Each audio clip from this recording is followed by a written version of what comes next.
Reports suggesting Valverde is out. Quique Setien set to be announced as the new coach of Barca. You take a look at his resume, it's pretty underwhelming. He took Betis to 6th place in his first season back in 2017-2018, coached at Las Palmas, was at Lugo from 2009 to 2015. Sid Lowe is with us. Sid, that resume doesn't scream Barcelona.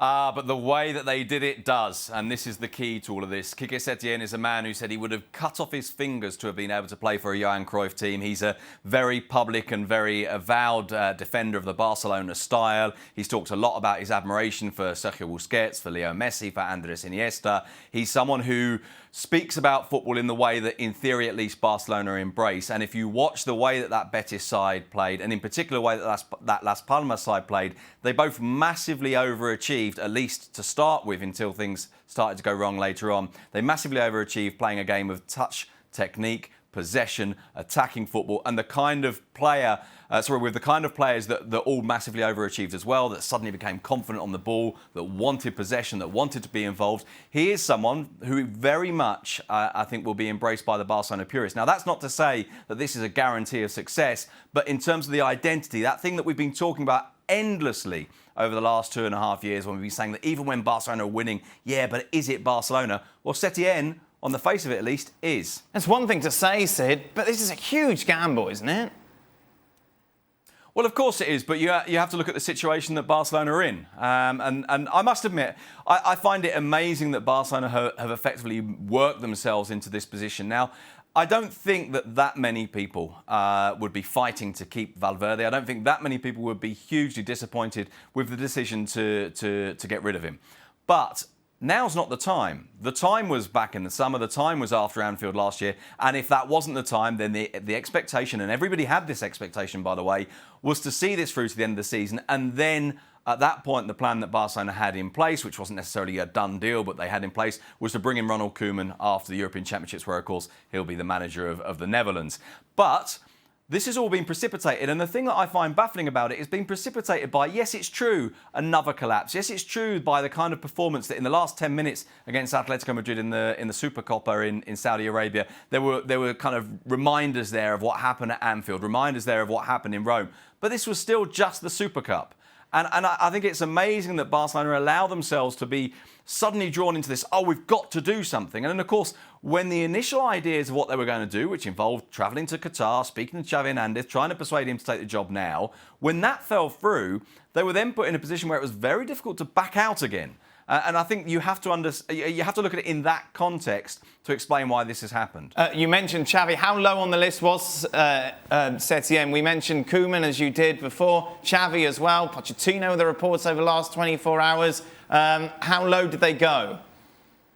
Well, this is the question that, in all honesty, I can't give you an answer to. Now, we know that they went to Xavi. We know that they went back to Ronald Koeman. As I say, that was the mid-term, long-term plan, was to bring Ronald Koeman in after the European Championships. And we know that they went back to him and said, look, how about we do this now? We find a formula that makes this work now.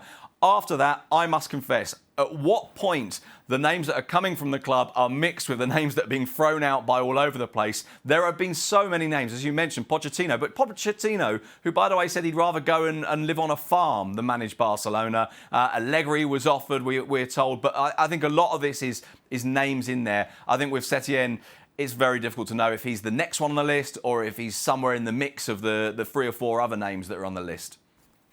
Initial reaction, boys? Well, if Pochettino's so stupid, then he should go and live on a farm. He's not to want to manage Barcelona. Well, he's loyal to Espanyol, isn't he? Just because he was at Espanyol.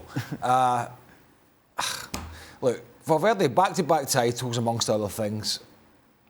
It seems like another reaction from the board. They made a right mess of the summer transfer window. We talked about that yesterday. The whole Neymar and how they tried to poach Neymar and how they went about it and how they banded allegedly players' names about that might be involved in it. It just seems they go from sort of one decision to another. But it was when, and it is when and not if Valverde goes. So, but I don't know. I mean, I guess the first thing I thought was, who's this guy? Yeah. And then you start thinking, OK, he's got a reputation for playing open attacking football. how is he going to make this team play that open attacking football that supposedly Valverde hasn't been doing?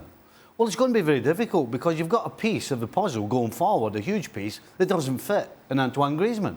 So your problems are all defensive, but you go and buy a piece to go forward that doesn't actually fit going forward either. So this is not quite as straightforward, I think, as the Barcelona hierarchy think. It's not a case of just changing the manager, because at the end of the day, you've still got a huge piece that doesn't fit, and your attempt to go and play attractive football. Thanks so much for watching ESPN on YouTube. And for more sports highlights and analysis, be sure to download the ESPN app. And for premium content and live streaming, subscribe to ESPN Plus.